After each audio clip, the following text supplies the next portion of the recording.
নমস্কার বন্ধুরা, আপনারা সবাই কেমন আছেন? দেশি কিংবা বিদেশি সবাইকে আমার প্রতিভা কিচেনের পক্ষ থেকে অসংখ্য ধন্যবাদ।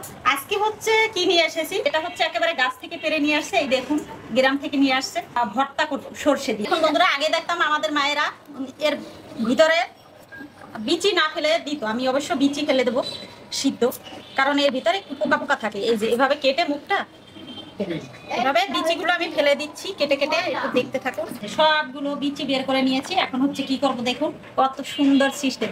পুরানো দিনে ফিরে যেতে হবে। এই দেখুন, এভাবে সবগুলো করে নেব, তাহলে আপনাকে ভাতের মধ্যে খুঁজতে হবে না। কত সুন্দর করে গেঁথে নিয়েছি কাঠের মধ্যে। এখন হচ্ছে ভাতে সিদ্ধ দিয়ে দেবো। এই যে ভাত প্রায় হয়ে এসেছে, এখন দিলেই হয়ে, একটু জালে করলেই হয়ে যাবে। আসলে আমি অনেক কটা ছাড়িয়ে নিয়েছি। যে এটা হচ্ছে ভাতের মধ্যে আপনার খোঁজা লাগবে না। এই যে শুকনো মরিচ বাটা, সরষে বাটা, বলে একেবারে এত সুন্দর। সর্ষে বাটা, লবণ, একেবারে রেডি। একটু খেয়ে দেখি কেমন স্বাদ। দারুণ! এত স্বাদ কেন রে? এভাবে সবাই বানিয়ে খাবেন বন্ধুরা। শুভ দুপুর সকলকে।